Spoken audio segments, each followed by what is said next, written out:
Selamat malam Bapak Ibu sahabat LPK dan jemaat yang dikasihi Tuhan dimanapun saudara berada. Selamat bertemu kembali dengan saya Pendeta Yosef Riri Masih dalam acara Kita Warga Kerajaan Sorga. Hari ini kita merayakan hari pencurahan Roh Kudus, hari Pentakosta. Selamat merayakan hari pencurahan Roh Kudus. Tuhan memberkati. Juga bagi sahabat Facebook yang dikasihi Tuhan, selamat bertemu juga pada malam hari ini dimanapun saudara berada. Mari kita siapkan hati untuk memulai ibadah streaming kita pada malam hari ini dalam perayaan hari pencurahan Roh Kudus, perayaan hari Pentakosta. Mari kita berdoa. Bapa di sorga, kami mengucap syukur untuk hidup yang masih Tuhan anugerahkan bagi kami. Malam hari ini Tuhan, kami akan datang untuk memuji, menyembah Tuhan. Mohon Tuhan mengurapi setiap kami Tuhan untuk mendengar firman-Mu. Urapi hamba dan semua hamba-Mu yang melayani di studio, juga para operator, staf dari Radio Pelita Kasih, dan setiap sahabat LPK yang dikasihi Tuhan, sahabat Facebook, jemaat yang dikasihi Tuhan dimanapun berada. Tuhan urapi dan berkati kami semua. Dalam nama Tuhan Yesus kami berdoa. Amin. Mari kita mengawali ibadah kita dengan menaikkan pujian Berhembuslah Roh Kudus. Berhembuslah Roh Kudus di tempat ini. Berhembuslah Roh Kudus dengan kuasa-Mu. Pulihkanlah gereja-Mu di akhir zaman. Berhembuslah, berhembuslah sekarang. Urapilah kami dengan minyak baru. Penuhilah kami dengan hadirat-Mu. Kami rindu Tuhan melihat kuasa-Mu dicurahkan di tempat, dicurahkan di hati kami, dicurahkan di hati, dicurahkan di hidup kami, dicurahkan di hidup kami.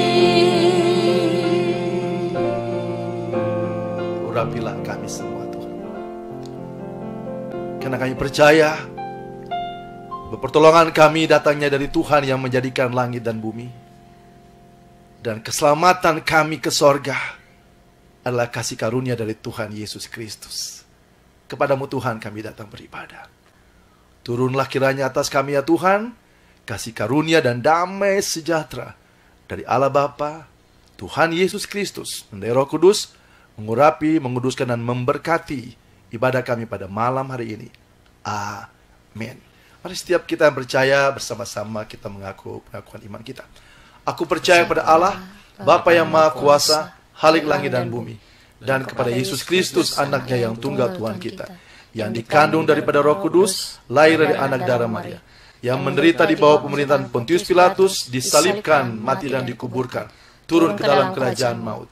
Pada hari yang ketiga, bangkit pula dari antara orang mati, naik ke sorga, duduk sebelah kanan Allah, Bapa yang Maha Kuasa, dan dari sana Ia akan datang untuk menghakimi orang yang hidup dan yang mati. Aku percaya kepada Roh Kudus, gereja yang kudus dan am, persekutuan orang kudus, pengampunan dosa, kebangkitan orang mati, dan hidup yang kekal. Amin. Mari malam hari ini setiap kita datang secara pribadi kepada Tuhan, mohon ampun kepada Tuhan bila ada hal-hal yang tidak berkenan sepanjang hidup kita ke saat ini. Roh Kudus mengurapi kita semua. Dan siapkan hati untuk mendengarkan firman Tuhan.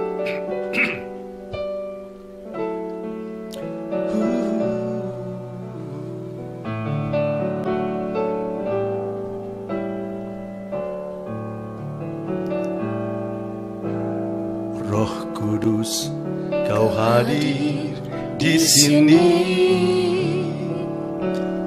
Roh Kudus, ku mengasihimu.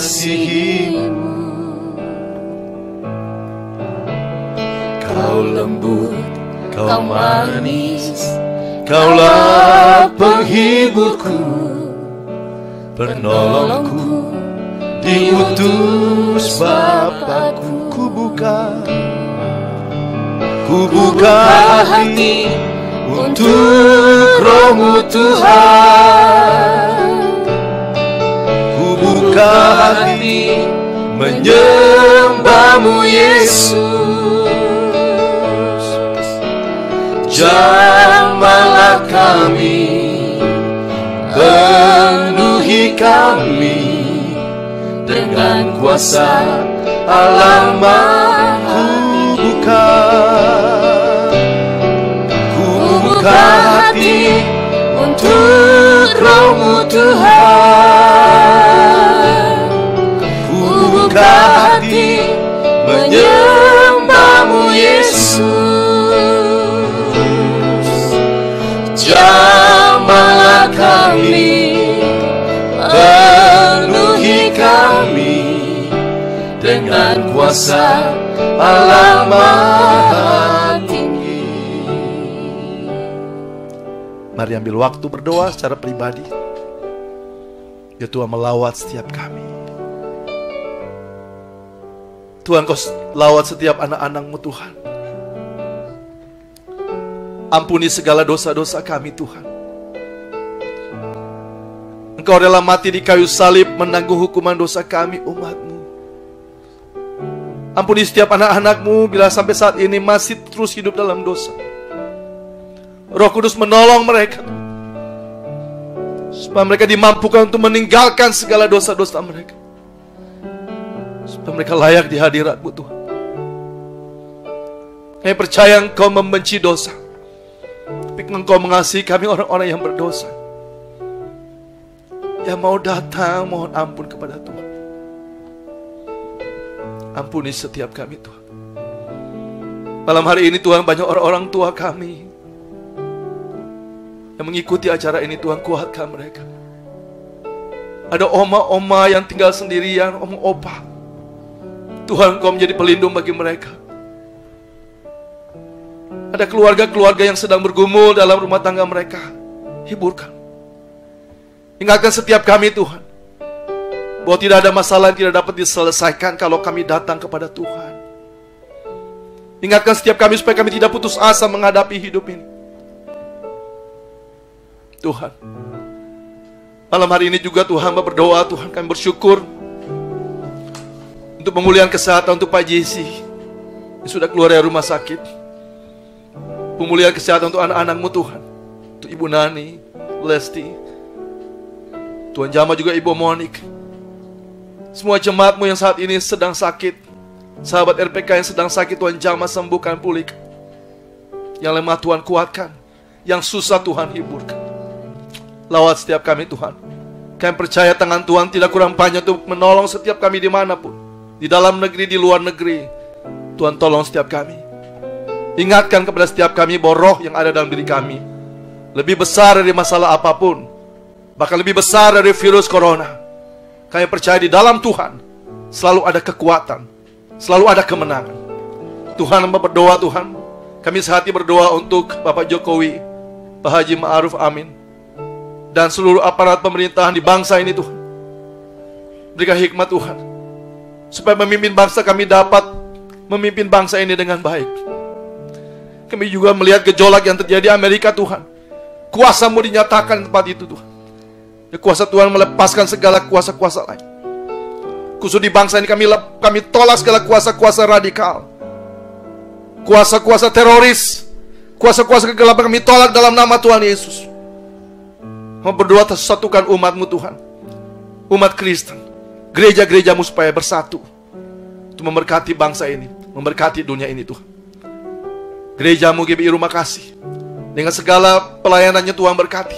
Setiap jemaat Tuhan berkati. Dan gereja-gereja dimanapun, jemaat Tuhan dimanapun berada Tuhan, Tuhan lawat setiap kami, Tuhan berkati setiap kami. Bapa di sorga, Tuhan, kami berdoa terus untuk perjuangan kami, komunitas warga kerajaan sorga, untuk membangun komunitas Kristen yang hidup rukun, hidup damai. Tuhan berkati, Tuhan pimpin, buka jalan, biarlah semua berjalan dengan baik.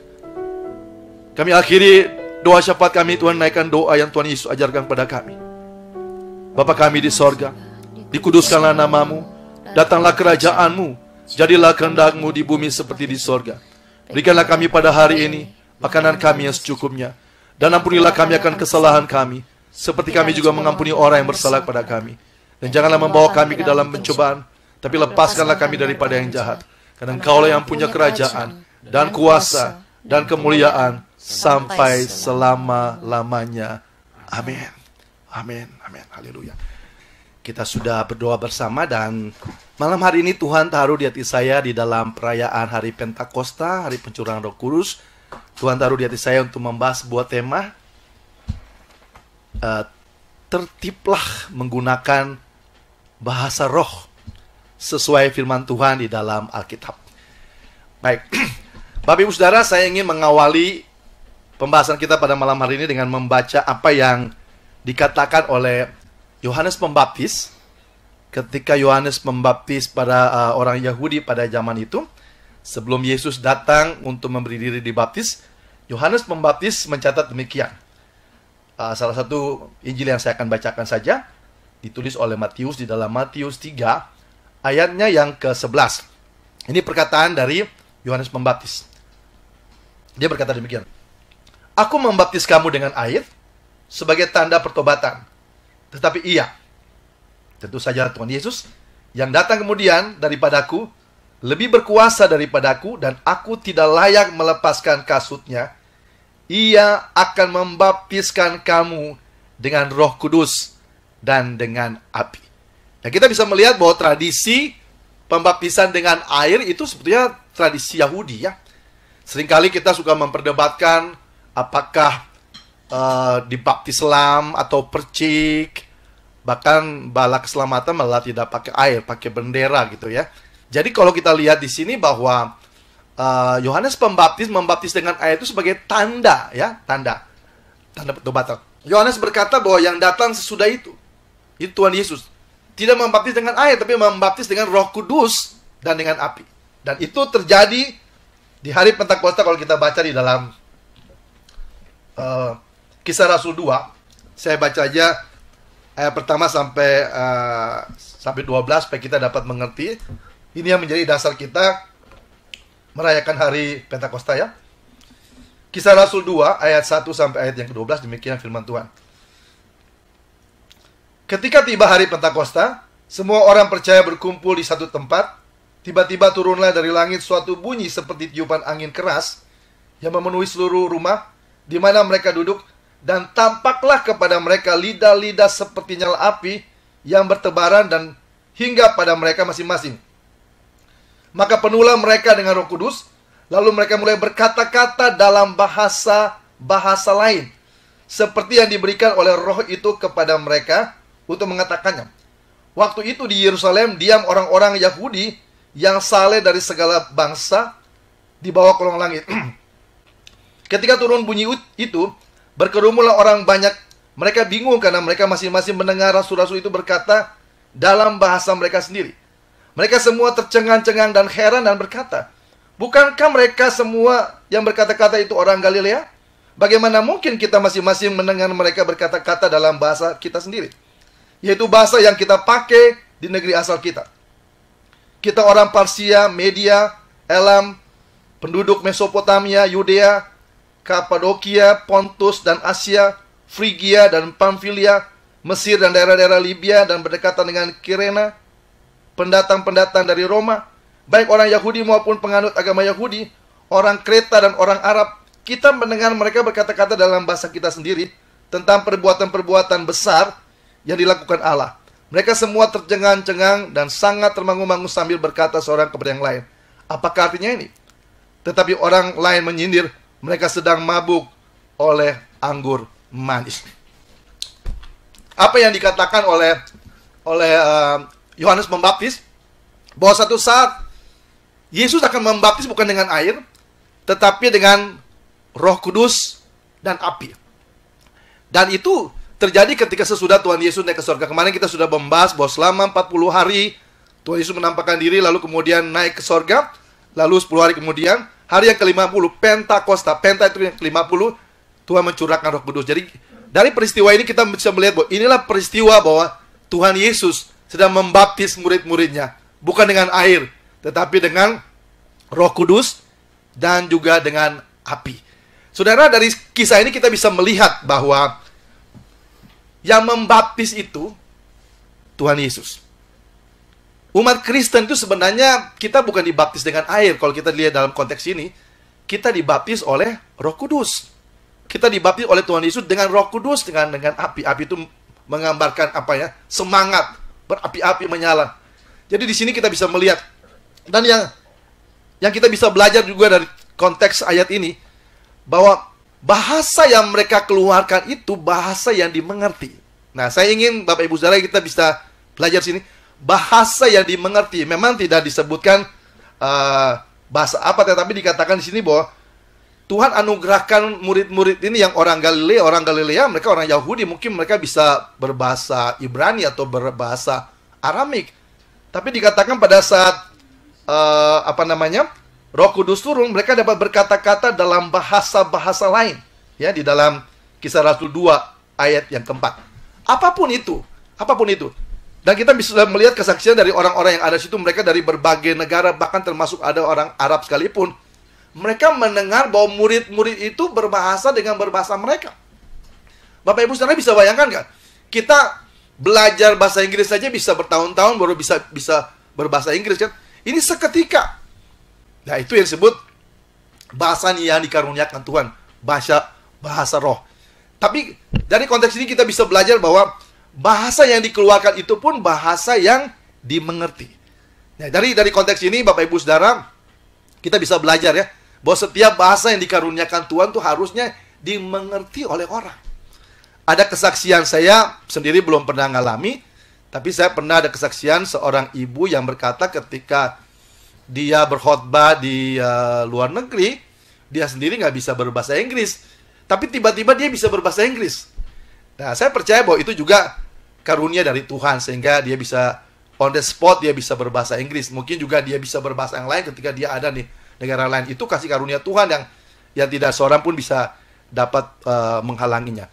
Tapi dari konteks ini kita mau belajar ya Bapak Ibu Saudara, bahwa bahasa yang dikaruniakan Tuhan itu dimengerti. Ya, ada 3 bagian firman Tuhan yang saya akan bahas supaya kita mau belajar tentang bahasa roh. Bagian yang kedua yang saya ingin bacakan, kalau kita lihat di dalam 1 Korintus 12 ayat 7 sampai 11 ya. Kita lihat lagi. 1 Korintus 12 ayat 7 sampai 11. Ya, demikian firman Tuhan. Tetapi kepada tiap-tiap orang dikaruniakan penyataan roh untuk kepentingan bersama. Sebab kepada yang seorang roh memberikan karunia untuk berkata-kata dengan hikmat, dan kepada yang lain roh yang sama memberikan karunia berkata-kata dengan pengetahuan. Kepada yang seorang roh yang sama memberikan iman, dan kepada yang lain ia memberikan karunia untuk menyembuhkan. Kepada yang seorang roh memberikan karunia untuk mengadakan mujizat, dan kepada yang lain ia memberikan karunia untuk bernubuat. Dan kepada yang lain lagi ia memberikan karunia untuk membeda-bedakan macam-macam roh. Kepada yang seorang ia memberikan karunia untuk berkata-kata dengan bahasa roh, dan kepada yang lain ia memberikan karunia untuk menafsirkan bahasa roh. Tetapi semuanya itu dikerjakan oleh roh yang satu dan yang sama, yang memberikan karunia kepada tiap-tiap orang secara khusus seperti yang dikehendakinya. Dari bagian firman Tuhan ini juga kita bisa belajar bahwa tidak ada karunia yang lebih satu dengan yang lain. semuanya berasal dari Tuhan. Ada karunia untuk beriman, karunia nubuat, ya, karunia untuk mengadakan mujizat. Jadi orang yang mendapatkan karunia mendapatkan mujizat bukan berarti lebih hebat dari yang lain. Atau orang yang mendapat karunia untuk berbahasa roh lebih hebat dari yang lain, tidak. Semua itu diberikan Tuhan untuk saling membangun. Bapak Ibu Saudara kasih dalam Tuhan, di sini kita bisa melihat bahwa ada karunia berbahasa roh dan ada karunia untuk menafsirkan bahasa roh. Nah, Bapak Ibu Saudara kasih dalam Tuhan, malam hari ini kita sedang membahas bagaimana kita tertib di dalam ibadah dalam menggunakan bahasa roh. Kita percaya bahwa apa yang dituliskan Paulus kepada jemaat di Korintus adalah hikmat dari Tuhan, dan kita mau taat apa yang firman Tuhan katakan. Saya mau sampaikan bahwa saya tidak dalam kapasitas untuk menghakimi siapapun, tapi kita harus melihat. Pertama tadi kita bisa melihat dari Kisah Rasul 2 ayat 1 sampai 12 tadi bahwa bahasa roh, bahasa yang dikaruniakan Roh Kudus itu bahasa yang dimengerti orang. Ya, bahasa yang dimengerti. Apa yang kita ucapkan itu harus dimengerti oleh orang. Lalu di dalam 1 Korintus 12 ayat 7 sampai 11 tadi kita bisa melihat bahwa ada karunia berbahasa roh, tetapi ada karunia untuk menafsirkan bahasa roh. Saya hampir 2 bulan sekali melayani di LP Cipinang. Nah, ada seorang Ibu Erni. Mudah-mudahan Ibu Erni dengar malam hari ini ya. Ibu Erni ini, beliau sudah lama, saya baru bergabung dengan tim ini baru beberapa bulan terakhir ini ya, mungkin tahun terakhir ini. Tapi Ibu Erni ini sudah lama melayani dan beliau punya karunia itu, saya melihatnya itu. Jadi saya juga baru lihat bahwa setiap kali habis khotbah semua pelayanan, koordinator dari pelayanan ini selalu meminta Ibu Erni untuk dia berbahasa roh, dan akhirnya dia sendiri punya, saya melihat dia punya karunia untuk menafsirkan juga. Jadi bukan saja dia berbahasa roh, tetapi dia juga menafsirkan. Jadi kita bisa mengerti apa yang sebetulnya dikaruniakan Tuhan kepada dia, dan dia juga bisa menafsirkan. Jadi Bapak Ibu Saudara, kalau kita di dalam ibadah menggunakan bahasa roh, seharusnya kita juga harus bisa, kalaupun bukan kita, paling tidak ada orang lain yang bisa menafsirkan bahasa roh itu sendiri. Ya, jadi Bapak Ibu Saudara kasih dalam Tuhan, ya, malam hari ini kita mau belajar untuk supaya di dalam ibadah kita juga kita mau tertib untuk beribadah. Dan saya baca lagi satu bagian firman Tuhan dalam 1 Korintus 14 ya. 1 Korintus 14 kita akan baca sebelum nanti kita akan lanjutkan lagi. Nah, di sini Paulus berbicara tentang peraturan dalam pertemuan jemaat. Artinya apa yang Tuhan mau ketika kita berkumpul bersama-sama di dalam satu ibadah dan bila kita menggunakan bahasa roh. Nanti kita akan lanjutkan ya, setelah tanda berikut ini kita akan membahas dari 1 Korintus 14, beberapa ayat yang kita baca untuk kita dapat mengerti bagaimana kita menggunakan bahasa roh dan kita boleh membangun ibadah yang tertib dengan menggunakan setiap karunia-karunia yang Tuhan percayakan. Kalau ada karunia gembala, karunia nabian, tetapi karunia bahasa roh juga Tuhan ingin supaya kita menggunakannya dengan tertib di dalam ibadah ya. Nanti sesudah ini kita akan membahas, kita akan baca beberapa ayat di dalam 1 Korintus 14 supaya kita bisa mengerti bagaimana seharusnya kita menggunakan bahasa roh di dalam ibadah. Tadi kita sudah membahas waktu hari Pentakosta pada saat pencurahan Roh Kudus, murid-murid dikaruniakan bahasa-bahasa yang lain dari bahasa yang biasa mereka bahasakan setiap hari karena mereka orang Galilea. Jumlah mereka kan awalnya sebelum Petrus berkhotbah itu kan 3.000-an yang bertobat, tapi mereka sekitar 120-an orang. Jadi mungkin Tuhan karuniakan ada beberapa bahasa dan akhirnya banyak orang di situ yang mendengar dengan bahasa-bahasa mereka, itu karunia. Tetapi prinsipnya adalah bahwa bahasa yang dikaruniakan Tuhan itu bisa dimengerti oleh orang. Itu yang pertama.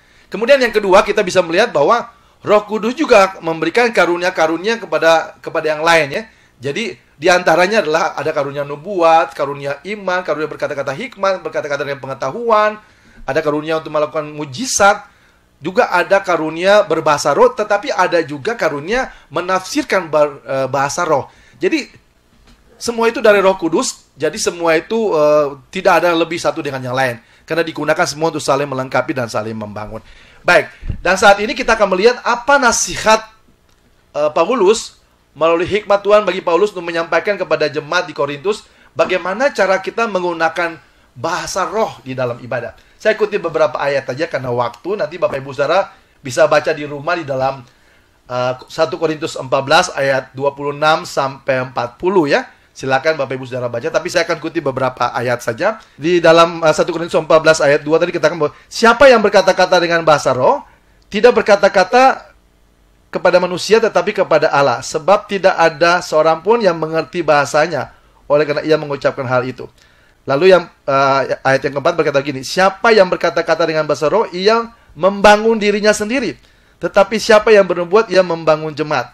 Lalu ayat yang ke-9 berkata begini, demikianlah juga kamu yang berkata-kata dengan bahasa roh, jika kamu tidak mempergunakan kata-kata yang jelas, bagaimana orang dapat mengerti dan apa yang kamu katakan?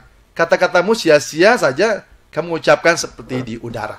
Lalu kemudian dilanjutkan, jika ada orang yang berkata-kata dengan bahasa roh, biarlah 2 atau sebanyak-banyaknya 3 orang. Seorang demi seorang, dan harus ada seorang lain yang menafsirkannya.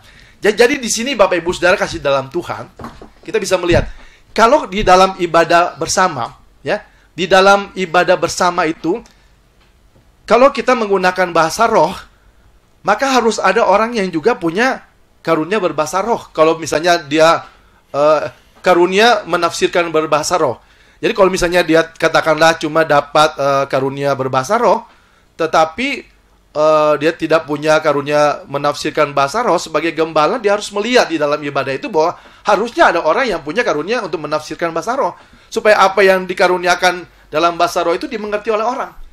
Nah, kalau misalnya kita menggunakan bahasa roh dan kita tidak bisa menafsirkannya, saya tidak mengatakan bahwa salah ya, tetapi Paulus katakan sebaiknya kalau kita menggunakan bahasa roh dan kita tidak bisa menafsirkannya, sebaiknya kita menggunakannya untuk perenungan pribadi kita saja. Karena kalau misalnya kita semua menggunakan, jadi tidak di dalam ibadah sebenarnya menurut Paulus tuh tidak harus semuanya berbahasa roh. Ya, tidak harus. Kalau kita melihat dari konteks 1 Korintus 14 di sini, saya mau katakan Bapak Ibu Saudara bahwa kalau kita misalnya mengungkapkan sesuatu, kalau tadi kita lihat di dalam hari Pentakosta itu kan ada bahasa-bahasa yang dimengerti kan. Tetapi seringkali kan kita lihat di dalam ibadah kan seringkali ada jemaat yang mengeluarkan bahasa-bahasa yang kita yang lain juga tidak mengerti kan? Tidak mengerti. Kalau misalnya, saya tidak punya hak untuk menghakimi, karena kalau memang itu dikaruniakan, ya, Tuhan mengaruniakan dia berbahasa seperti itu, karena memang Alkitab juga tidak secara detail mencatat bahasa-bahasa seperti apa, ya. Tetapi yang pasti, Bapak Ibu Saudara kasih dalam Tuhan, bahwa kalau Tuhan karuniakan bahasa itu, maka seharusnya bahasa itu juga bisa diterjemahkan, bisa ditafsirkan supaya orang lain bisa mengerti. Kalau misalnya tidak, tujuan kita gini, kita juga bisa menggunakan bahasa roh yang hanya kita dengan Tuhan yang mengerti. Nah, kalau kita menggunakan bahasa roh seperti itu, sebaiknya tidak di dalam persekutuan jemaat. Jadi yang saya maksudkan begini, yang Paulus maksudkan begini, kalau kita berada di dalam jemaat, ya, kalau kita ada di dalam jemaat, sebaiknya kita menggunakan tidak semua menggunakan berbahasa roh. Jadi kalau bisa bergantian dan ada yang bisa menafsirkan itu. Jadi kalau misalnya Bapak Ibu Saudara menggunakan bahasa roh, Saudara sebagai di dalam gereja kita ada gembala kan, ada orang-orang yang juga punya karunia lain untuk bisa melihat bahwa kita harus mengatur supaya di dalam ibadah itu kita tertib. Kita tertib. Saat ini mungkin kita bisa melihat ada begitu banyak orang di dalam ibadah menggunakan berbagai macam bahasa gitu. Saya tidak mengatakan bahwa itu sesat atau salah, tetapi nanti akhirnya tidak tertib. Dan sangat disayangkan kalau semua orang mengeluarkan bahasa-bahasa rohnya sendiri, tetapi tidak ada yang diterjemahkan. Bahkan Paulus mengatakan bahwa sebaiknya cuma 2 atau 3 orang saja. Dan itu pun dilakukan bukan sekaligus, satu demi satu, dan ditafsirkan supaya bahasa yang dikaruniakan oleh Roh Kudus itu dimengerti orang. Jadi ini yang dimaksudkan bagaimana kita menggunakan bahasa roh sesuai dengan firman Tuhan dalam Alkitab. Dan oleh hikmat Tuhan, Paulus menasihati kita supaya kita menggunakannya dengan tertib, ya. Dan saya tidak tahu apa yang menjadi dasar, ada banyak gereja seperti itu, tapi kembali saya tidak menghakimi, tetapi saya sesuai firman Tuhan dalam Alkitab, sebaiknya di dalam ibadah bersama kita tidak seharusnya serentak menggunakan bahasa roh, apalagi kalau tidak ditafsirkan, ya. Karena Paulus oleh hikmat Tuhan mengatakan bahwa di dalam kumpulan jemaat sebaiknya tidak semua orang. Bahkan dia ingin, misalnya ada orang yang dapat bahasa roh, mungkin berikan kesempatan mungkin sampai 5 menit dia berbahasa roh, lalu kemudian ada orang yang punya karunia untuk menafsirkan bahasa roh, ya dia bisa menafsirkan, jadi semua orang akan dengar. Artinya kan sebelum khotbah, mungkin tiba-tiba ada orang mendapatkan karunia berbahasa roh. Nah, tetapi sebagai gembala dia harus lihat, baik, kita dengarkan dulu apa yang sebenarnya Tuhan ingin sampaikan melalui bahasa roh dari jemaat ini. Jadi bukan berarti semua, ya. Bukan berarti semua harus mengeluarkan. Saya juga ingatkan kepada pemimpin pujian, ya, hati-hati. Kita tidak boleh sembarangan mengatakan bahwa mari kita semua berbahasa roh. Karena bahasa roh itu karunia dari Tuhan. Kita tidak bisa paksakan, ya. Saya seringkali melihat pemimpin pujian suka langsung ngomong, ayo semua mari kita berbahasa roh. Harus hati-hati, ya. Kalau kita lihat di sini bahwa itu sebuah karunia yang Tuhan berikan, dan pasti ada sesuatu yang Tuhan ingin sampaikan kepada kita melalui karunia itu.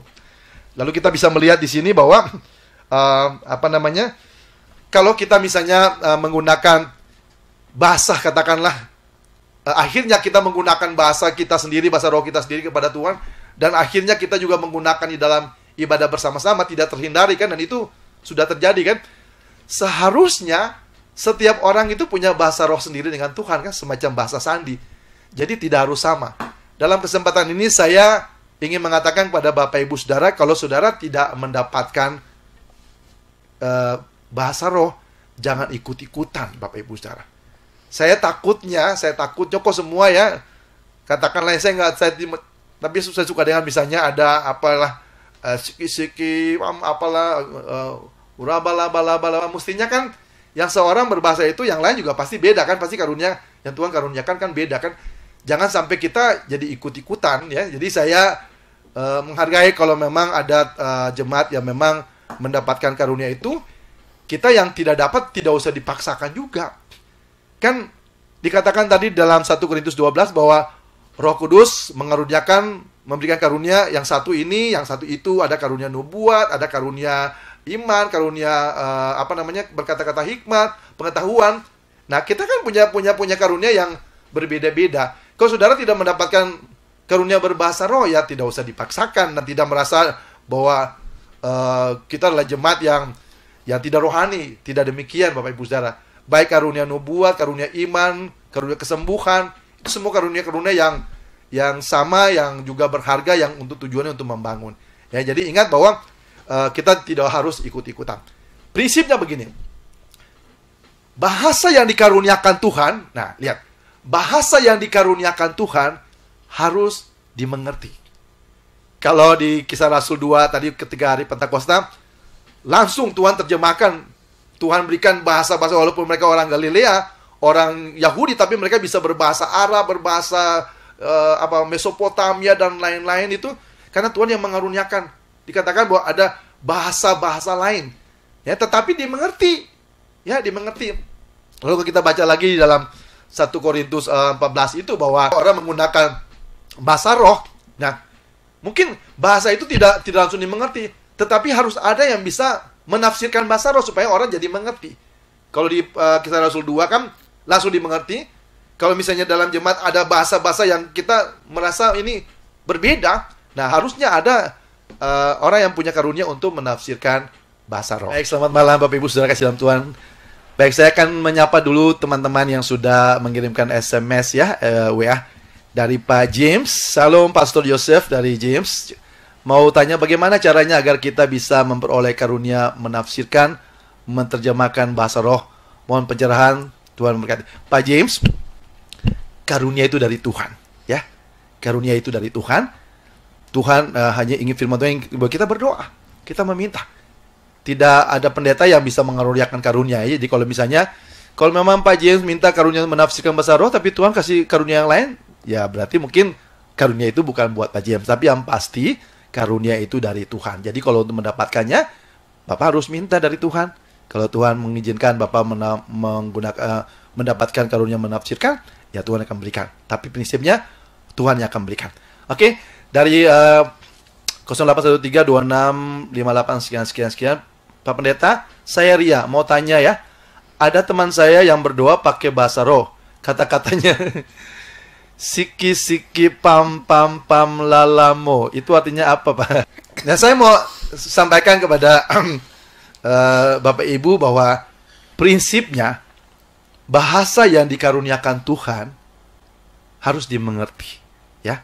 Katakanlah kalau memang seorang yang mendapatkan ada bahasa seperti itu, ya, saya kembali katakan bahwa saya tidak punya hak untuk menghakimi, ya. Tetapi kalau katakanlah dia menganggap bahwa itu bahasa dari Tuhan, siki pam pam lalamo dan lain-lain, seharusnya ada karunia untuk menafsirkan. Jadi orang bisa mengerti. Kalau nggak, orang tidak mengerti apa ini, ya. Jadi seharusnya ada mengerti. Jadi ya hanya Tuhan dan beliau yang tahu, ya Ibu, ya. Beriah. Baik, ada lagi dari 08129402 sekian. Shalom. Salam sehat, puji Tuhan. Pencerahan malam ini sangat memberkati. Terima kasih. Semoga kita semua dikuatkan menghadapi wabah COVID-19 ini. Terima kasih. Yesus, kuasamu lebih besar dari bencana apapun. Dari Angga Sanana di Bogor. Ya, Tuhan berkati Angga. Tuhan berkati senantiasa, ya. Halo Johnson Manahan, apa kabar? Tuhan berkati. Dia mengucapkan selamat beribadah. Untuk dari Teddy Nurak juga mengatakan selamat beribadah, Tuhan berkati. Dari Ibu Imelda Ratu Murun Huliselan mengucapkan selamat beribadah di malam hari ini. Tuhan berkati Pak Gembala serta keluarga dan semua keluarga besar GB Rumah Kasih dan juga sahabat RPK, ya. Dari Pak Dimas Heru, selamat beribadah, Tuhan Yesus memberkati. Dan juga dari Ibu Villa Cecilia mengucapkan selamat beribadah, Tuhan Yesus memberkati.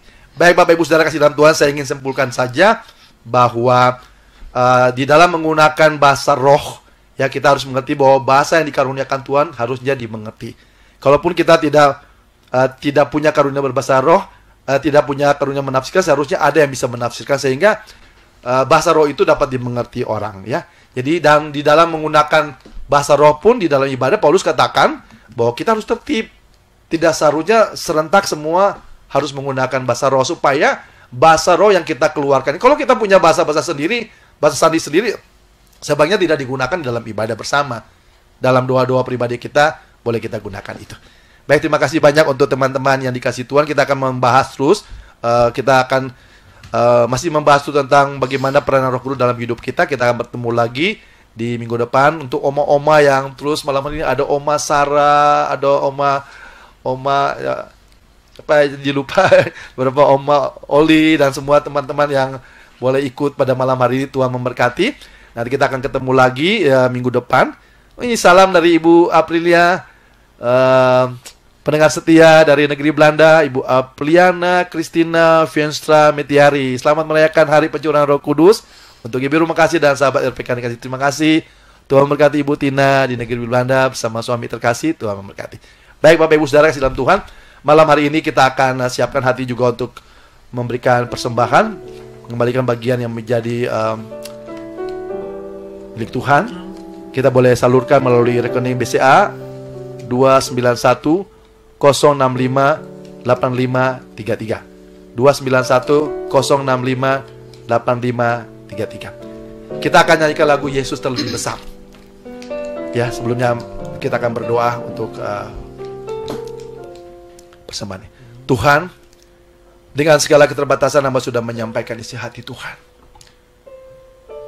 Saya percaya bahwa Roh Kudus yang Tuhan anugerahkan bagi kami roh yang tertib. Ajar kami untuk menggunakannya dengan baik. Bila ada di antara kami yang dikaruniakan karunia berbahasa roh, tolong kami juga untuk kami dapat bisa menafsirkan bahasa itu, supaya bahasa yang dikaruniakan Tuhan itu dapat dimengerti bagi setiap orang yang mendengarnya. Biar kami menjaga ketertiban di dalam ibadah kami, supaya setiap karunia-karunia yang Tuhan anugerahkan itu bermanfaat untuk saling membangun, saling menguatkan satu dengan yang lain. Malam hari ini Tuhan, kami datang membawa persembahan kami. Kami tahu persembahan ini adalah berkat dari Tuhan. Berkati persembahan yang kami kumpulkan, baik kami di studio maupun anak-anakmu, jemaatmu di rumah. Kami siapkan hati untuk memberikan persembahan ini untuk kemuliaan bagi nama Tuhan. Di dalam nama Tuhan Yesus, Yesus Tuhan berkati setiap kami, rumah tangga kami, pekerjaan usaha kami. Haleluya, amin. Yesus terlebih besar, Yesus terlebih besar di dalamku, di dalamku.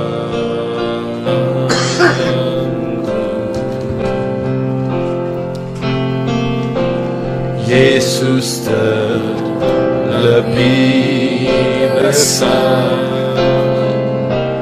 Yesus terlebih besar di dalamku selama-lamanya. Yesus terlebih besar, Yesus terlebih besar, Yesus terlebih besar di dalamku, di dalamku.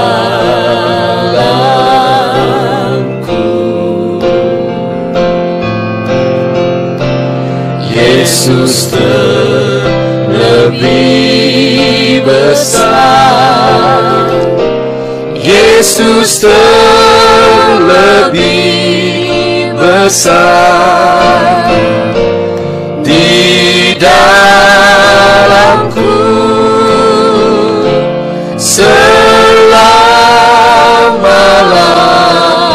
Di dalamku, di dalamku selama-lamanya.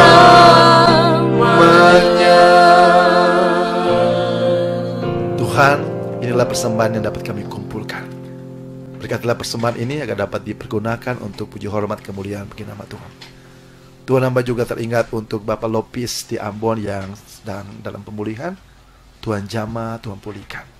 Untuk Ibu Foni yang sedang sesak napas, Tuhan jamah, Tuhan pulihkan. Berkati juga anaknya Peggy dan keluarga dan cucunya, Tuhan berkati. Hamba juga teringat untuk Pak Noce Lopis, Tuhan. Beliau sering kali ada gangguan dalam lambung. Kami satukan hati, kami berdoa, Tuhan jamah dan pulihkan Pak Noce. Setiap jemaat Tuhan dimanapun berada dalam keadaan apapun saat ini, Tuhan pulihkan setiap kami. Terima kasih Bapa, terima kasih Tuhan. Dan doa kami dalam nama Tuhan Yesus Kristus kami berdoa. Amin. Ya, baik Bapak Ibu, kita akan ketemu lagi minggu depan ya, jam 9 malam. Terima kasih untuk teman-teman yang setia. Kalau nanti saya tidak sempat membalas WA, SMS Bapak Ibu Saudara, silakan langsung ke saya ke 0815 1339 2007, 0815 1339 2007. Tadi Oma Sarah juga WA saya bilang, Pak Yosef, apa saya bisa bergabung dalam komunitas warga kerajaan sorga? Ya, kita semua sudah menjadi warga kerajaan sorga. Cuma nanti ya, kalau bagi Bapak Ibu Saudara yang ingin jadi pemikir, karena kita ada program-program ke depan, Oma Sarah sudah bersedia. Dan bagi Bapak Ibu Saudara yang mau bersedia, nanti dalam waktu dekat ini kita mungkin ada pertemuan melalui Google Meet mungkin, untuk kita bisa berpikir bersama. Tujuannya supaya kita boleh membangun umat Kristen yang hidup rukun, saling mengasihi. Silakan ya ke 0815 1339 2007. Baik, ini masih ada WA terakhir dari 0812 9056 sekian. Malam Pendeta Yosef, terima kasih atas pencerahan bahasa roh. Karena saya baru di GBI, jadi saya agak tidak mengerti pada saat penyembahan ajakan ayo berbahasa roh. Awal-awal saya agak terganggu, tetapi pada saat penyembahan saya berkata-kata menyembah Tuhan Yesus dengan kata-kata yang jelas. Terkadang saya menyanyi.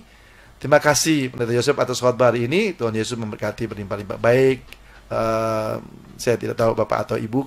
Saya berharap kalau Bapak Ibu Saudara WA, boleh sebutkan nama ya, supaya saya bisa menyapa Bapak Ibu.